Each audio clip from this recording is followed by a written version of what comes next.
Hi you guys, welcome back to my channel. It's Aliya Monique. So today we're gonna start my new segment called Toxic Tuesdays. Yay, I'm so excited. I got my drink, so you have your drink. It's a sangria, a white sangria. It's freaking leaving a mess on the table. But yes, I'm so excited. Okay, so we are literally gonna jump right in. I can control your body. I can control your body.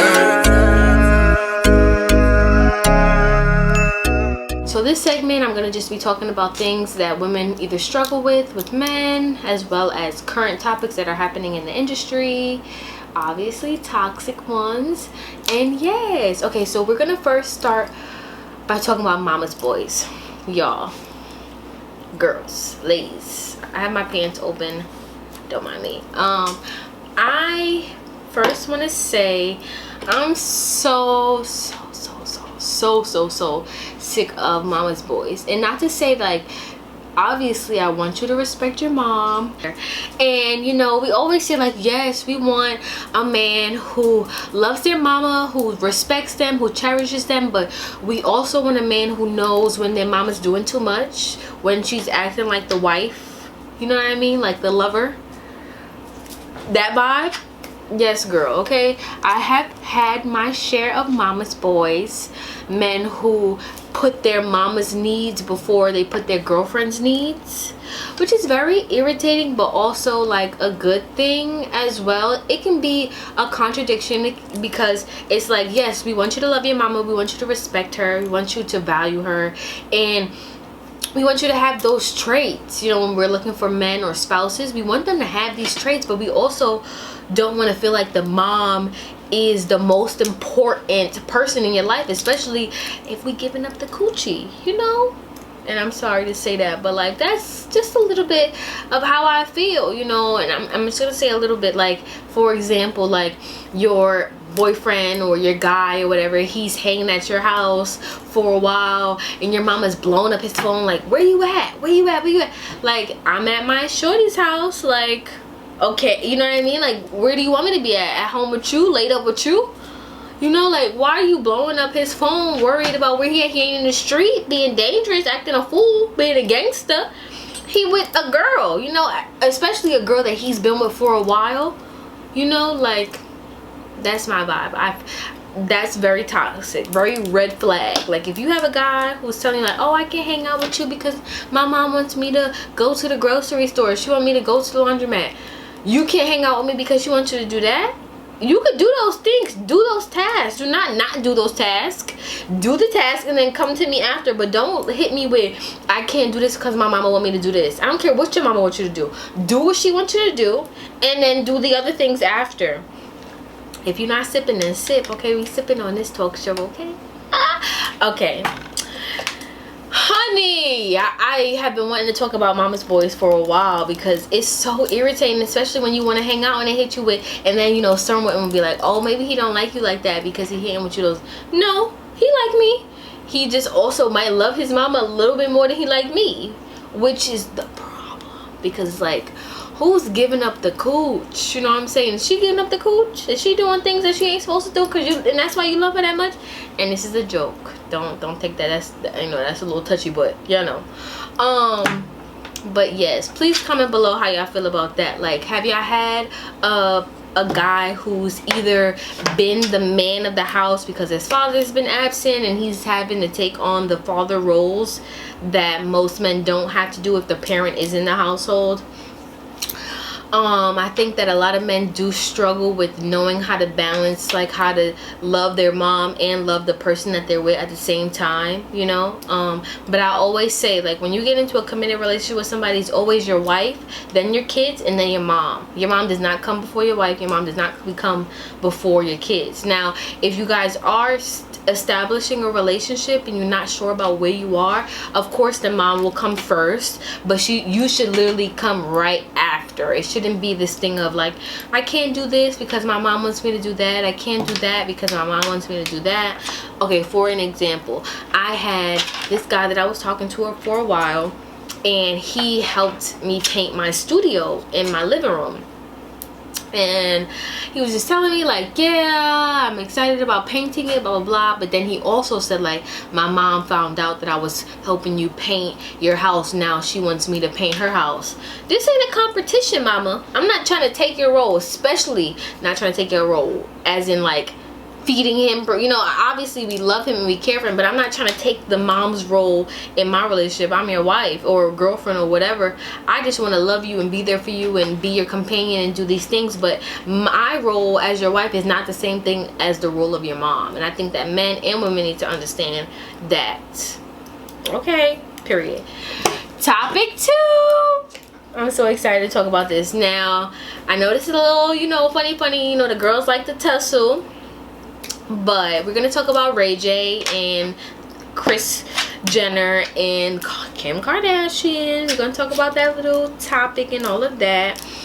So on the new episode of The Kardashians on Hulu, Kim stated some graphic things about how Ray J could have done something to her while she was sleeping, kind of indicating that he kind of like, you know, I guess forced or rape, you know, very touchy things that we should not even be talking about if they aren't true on Kim's aspect, you know. But Kim reached out to Ray J trying to get the second version of the sex tape, and I personally feel like, girl, you think that Ray J just has a version of you having sex? I guarantee that Nick Cannon has a version of y'all having sex. I guarantee that Reggie Bush has a version of y'all having sex. I guarantee that Chris Humphrey has a version of y'all having sex. I feel like mentally, when guys know that you like to have sex on camera, they're gonna record you. And I know that that's not a good thing, you know, but like, you're harassing Ray J to get that second tape. You need to be wondering if there's more tapes with other guys you've been with. Not Ray J. Ray J not worried about you. He got a wife, he got kids, and especially for you to be not tarnishing, because I don't think that that was her, you know, she wasn't trying to tarnish his name, but to just indicate that things were happening without your actual knowledge or approval indicates that he's a rapist, which is not okay, Miss Kardashian. Well, Kardashian West, whatever your name is, girl. You know, like, that's not okay. You know, like, you cannot be saying things if you, like, there's always repercussion. You know, like, people feel like, oh, when you at a certain plateau in your life, you can say whatever you want to say. There's always backlash. People are always going to say something. So I personally think that Ray J might sue for defamation of character. He might do, you know, because it's only right. Like, how could you say that to the world that Ray J put it in wherever while you were sleeping? Y'all, my dog is playing with his toy over here. Like, why? But yeah, like, no, that's not okay, Kim. Next topic, we're gonna talk about Benzino. I don't know if you know Benzino, but he's from one of the versions of Love and Hip Hop. I don't know which one exactly. Okay, next topic. So we're gonna talk about Benzino. I'm not sure if you guys know who Benzino is, but he's no neck having Benzino. No shade. He definitely doesn't have a neck, but he's from one of the versions of Love and Hip Hop. He was on there with, I think the woman's name was Aliya, if you remember. He was dating her at the time. He's also Coi Leray's dad. Girl, he's rapping now. I'm guessing, you know, he's making music, which is very strange and very toxic at that, because as soon as his daughter made a name for herself, besides being Trippie Redd's girlfriend, because we knew her for that, but like actually making a name for herself where we are calling her by like Coi Leray, you know, now you want to rap, Benzino? While you haven't been rapping, you know what I mean? Like, now you want to rap now that your daughter has made a name for herself, and I mean a big name for herself, getting big tribute, like big features with like Nicki Minaj and Fabio Foreign and etc, etc. Now you want to rap, Benzino? I might play the song for y'all, but I might not, because that's. I pulled up on you with 100K. Bag full of money. She says, Zeno, I'm coming. Louis luggage, private. The song, but I think it's very weird that you were coming for her when she first started coming out in the industry, and you were trying to, I guess, let the world know that you were a good dad. But how are you a good dad if we didn't know that you had a daughter? Like, you were on Love and Hip Hop for a lot of seasons, and we didn't know you had a daughter. Like, as soon as she made a name for herself, that's, oh, I'm her father, I'm the dad. Da, da. Who gives a F? We don't care if you're her dad. You know what I'm saying? You didn't make or break her career. We didn't need to know you were her dad for her to have her career be established or bigger than what it is. Very annoying. Very, very, very annoying, especially as a deadbeat dad. And we don't know if he was actually a deadbeat, but it's very much giving me deadbeat dad, giving me like, okay, she didn't need me, now I think she needs me. That's when she was first coming up, and now it's like, oh, she's trying to shit on me, I'm gonna shit on her. You're the adult, regardless of this being your daughter, blah blah blah. You're an older man, so for you to be handling things like this is very distasteful. You have no coof. If you don't know, that means like manners and like, you know, self-worth. You don't have none of that. You don't have it. Okay. Okay, next fucking topic. We're gonna talk about Drake. And Drake, being the man he is, a fucking Scorpio, they don't like to be played with. And when they play with, they will fucking, like, when they're played with, they will play with you. Like, that's what I love about Scorpios. Like, they, not that they're tit for tat, but they definitely gonna give you what you give them. So Drake posted a picture of his son this week, and there was this man trolling in the comments, talking shit about him and his son. You don't talk about people's kids. That's number one.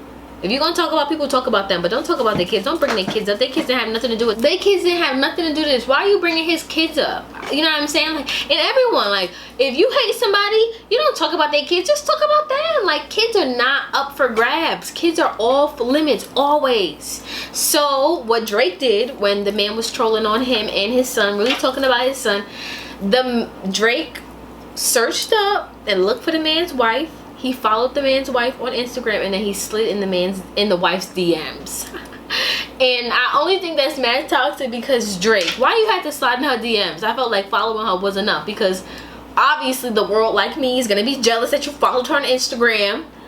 But sliding in her DMs is very trifling. And it was on some shit like, if you need me, I'm here for you. Like, what?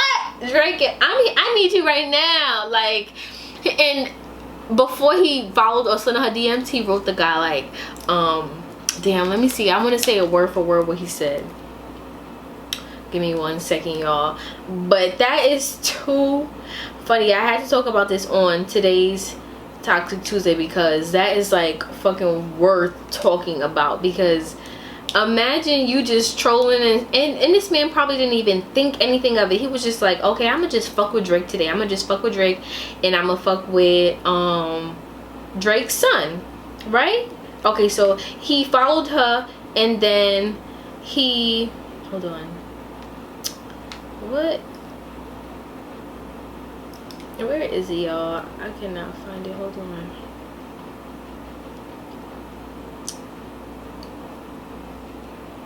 Yeah, so he was like, so she posted like, my husband wanted to be a troll today, so Drake followed me on Instagram, right? And then he comments back off of what she posted on her story and said, I'm here for you, ma. I think I said that, but still, like, Drake, you are too much. Like, why are you sliding in this woman's DM? Like, yes, her husband did not have to do what he did, but like, you didn't have to do what you did. Like, now you're gonna start fucking chaos in her house because you're Drake. So even if she wasn't even attracted to you, she gonna reach out to you, she gonna respond to you, and she gonna tell her nigga like, aha, Drake writing me because of your dumb ass, period. Okay, aha. Next topic. That's too funny. I'm still on that. Okay, next topic. DJ Mustard, I'm sick of you. I've been sick of you. I love your tributes, like how you be doing DJ Khaled type shit, but I've been sick of you for a while, just personally me. But DJ Khaled just filed for divorce with his wife. He's been with his wife for like 20 plus years, and they just recently got married last year, and they were only married for a year and a half. He said that he filed for a divorce because they had differences that they couldn't like fucking compare. Sir, Y'all were together for 20 plus years. You didn't have differences before y'all got married.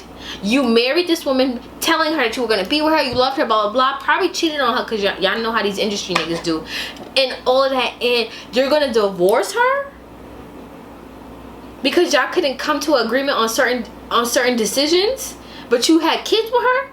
No, it's like, that's my problem with the men in this generation. We have to fight for things that we love. You know, if you loved her, who cares about what those differences was? You have to fight for things. You have to go to couple counseling and do the work and go to therapy together and solo. Like, a lot of people don't put in the work. A lot of people are very like, fuck it, I'm over it. There's mad women on me. I don't need to work and make this work when I can just go outside and people just, oh, I'm DJ Mustard, people just gonna F with me. No. Don't you want long lasting love? Don't you want like your person that you can share your life with? And not to say that he won't find nobody else, but he won't find nobody else with actual substance. I think that Chanel, I think her name was Chanel Dijon, she's beautiful, like very like just smart and everything. I love it. I love her. I love like what she showed the world, you know. Like, I like when women are not too much out there, and when they are out there, they're either inspiring you, educating you, or entertaining you. If you're not doing that, then like, what are you doing, you know? So like, she wasn't one of those like industry girls, and she wasn't one of those pop the booty and twerk and all that. She was like a real boss bitch, like get into her bag, get into her money without DJ Mustard's name, you know what I'm saying? Like, so for him to feel like he needs to leave her, he could do better, and they couldn't figure it out. No, you won't do better. You won't find nobody better, because you didn't try to make it work. And you know, people would say like, oh, but maybe he did try to make it work. You were only married for 1.5 years, but you guys were together for 20 years. Why would y'all not figure it out before you got married? And that's on DJ Mustard's part, not on Chanel's part. So yeah, on that. Okay, comment below if y'all disagree with me, and tell me if I'm bugging or not, because I would like to know, like, what the hell. Next topic. ASAP Rocky proposed to Rihanna, and I'm so happy about that. But let's get to the toxic shit. The toxic shit is that he fucking aired and dropped the video of him proposing on Chris Brown's birthday. Damn, Chris Brown. Damn. And you know, people were like, oh, he been over her. No. And she been over him. No. I do think that she's found herself now as a fellow Pisces. I feel like she has found herself, and she knew that like she could really see herself with ASAP Rocky and like settle down and be happy and be spontaneous, you know, like, because we like to go with the flow, but we also like to have a good time, and we don't like to be bored. You know, people were coming for her like, oh, why did you break up with your millionaire boyfriend? And you know what she said? He was boring. Money don't mean nothing. She got her own money. She don't need to be with him for money. She wants somebody who's gonna stimulate her mind, who she's gonna have fun with, who's gonna try new things, and also be as outspoken as she is, you know. And ASAP Rocky definitely does that. I love that he loves her. I love that he supports her. I love that she was the muse of the video, and she's probably the muse of everything that he kind of does, because she's so creative and outspoken and just like beautiful. Like, oh my god. I'm very sorry for Chris Brown. I'm very sorry for him overall. Like, just, excuse me, ooh, the liquor coming out, y'all. I'm just very sad that his career happened the way that it happened. You know what I mean? Like, the music was great, and he couldn't really get off the ground with the acting stuff, because, you know, everything he did, he was either dying in. Besides this Christmas where he sung on the soundtrack, on Stomp the Yard, he fucking died in like what, the 5 to 10 minutes of the movie, and like shit like that. So like, the acting didn't really like freaking take off. The music definitely took off, but the, you know, that shit fucking took him. Okay, it made him skinny. It made him just like fucking unrelatable. You know, him throwing the glass when he was on that radio, that news show or whatever, when he threw the glass and stuff. It was like a trickling effect after he got over Rihanna, you know. It was very trickling, like, and I was just like, I wanted him to be with Karuchi and stay with Karuchi, but I felt like Karuchi had so much growing to do, and elevating to do, that he was kind of like blocking her blessings because he's so like yuck and stagnant in the head. If you've seen Chris Brown's 2 recent baby mamas, not the one that he has, I think her name is Royalty, whatever, the first daughter, not her, not that woman, but the 2 that he has now with the boy, and I think he has another girl. When I tell you those 2 look exactly alike, he loves him some Blazins. And I don't mind, you know, people have a preference of who they love and who they want to be intimate with, but like Chris Brown, don't shit on the black girls, don't shit on the brown skin girls, because we give it up too, and we're beautiful and smart and educated, and we have a personality, and we can give you the same things that Blasians and exotic women give, you know. So don't be shutting us out. Don't be saying we can't come in your section and be in a club with you and throwing out the bottles. Like, Chris Brown, we are beautiful black queens. Don't ever treat us like that. So that's why things have not been going good for you, because you have not been treating everyone equal. Everyone is either you love the Blasians or the Spanish or the light skins, and not even to say light skins, but you know, like, you're not giving the black girls a fair chance. And I love the light skins, I love the Blasians, I love all of them, but you have to give people a chance. You can't be just shitting on a certain race and topic. Okay, next topic. Hold on. All right, y'all, next topic, next and final topic, okay? And then I will see you guys next week on fucking Toxic Tuesday. So, unfortunately, and this is the sad part, Kevin Samuels passed away. And I know, like, girl, like, you a black woman, why you ruin for Kevin? Why you even saying that? Like, I'm not gonna lie, I'm a very woke black woman. I'm educated. I would say I'm high value, because not only do I feel like material things make me high value, the way I think, how I operate, how I want to be a better version of myself and not an arrogant version of myself is the reason why I'm woke. So I took everything that Kevin Samuels as like knowledge, you know. He's not trying to downgrade black women, he's trying to educate us so we can be the best versions of ourselves, you know. So I'm very sad that he passed away. I just recently watched him on Joe Budden's podcast, and that was amazing. I loved it. And it was just freaking like a couple of days ago, which is so freaking mind-blowing, because it's like, how could you have passed away? And he had a drug overdose. He did cocaine mixed with fentanyl, which I feel like somebody tried to kill him, you know. And I hope they don't come for me, but I do think that somebody tried to get rid of him, you know. A lot of people didn't like what he said. A lot of people are going off for him. Even after he's dead, they're like, yes, good for you. It's just like, this man passed away, what do you mean good for him? Like, oh my god, people are so freaking cruel. And not to say that he wasn't cruel, but the things that he said always had a point to it. He wasn't just talking out his ass. Y'all women was giving him reasons to say the things that he was saying due to how y'all were acting, you know. So we have to look at ourselves first before we can look at somebody else, you know. People are mirrors, you know. So if you don't like something that somebody's doing, it's because you do the same thing. And always know that when you look at somebody and you say like, oh, I don't like her attitude, she doing $200, just know that that's how you're portraying to other people, and always look at it like that, you know. With that being said, RIP Kevin. Your words were great, you inspired a lot of people. I'm very sad that you had to pass away in this like that. Like, I wish it wasn't from a drug overdose. I wish it wasn't from you having sex with a prostitute, you know, like, especially because he was trying to educate us and trying to teach us how to be better humans, better lovers, better women, better men.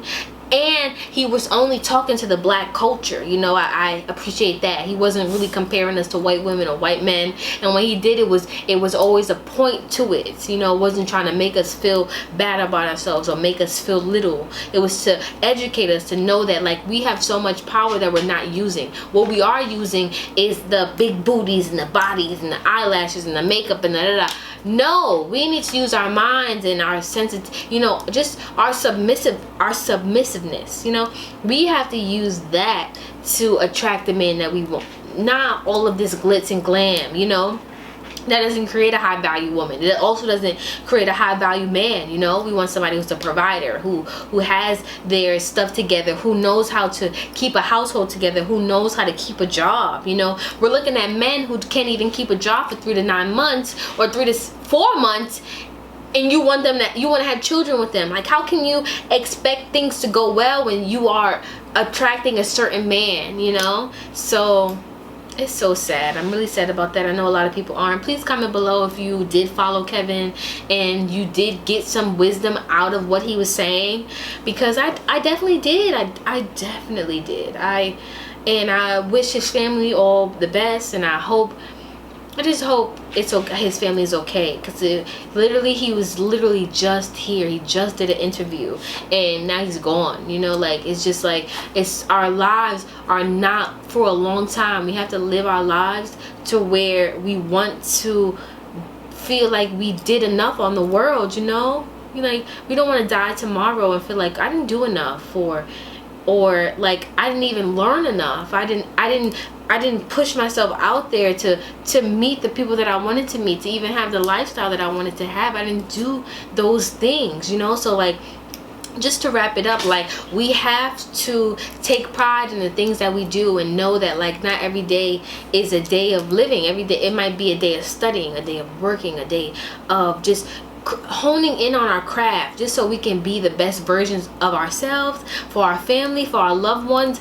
for our children, for our husbands. Just, you know, like, we have to live every day like it could be our last, or if it is our last, at least people will know that I did all of this, you know? I hope you guys enjoyed this Toxic Tuesday. I can't wait for you to talk to you guys in the comments, and I look forward to seeing you guys again. And have a great week. Stay blessed, stay safe, do your motivations, please. Do your rituals, do your affirmations in the morning, and I love you guys so much. Don't forget to like, comment, and subscribe, and I'll see you guys in my next one.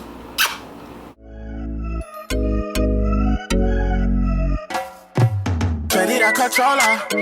I don't need to say anymore. I just truly wanna hold you just like clothes. I'ma fold you. Body temperature is getting hotter, baby. Yeah, you need to come closer. If you feel something hard by my waist, I wouldn't waste time.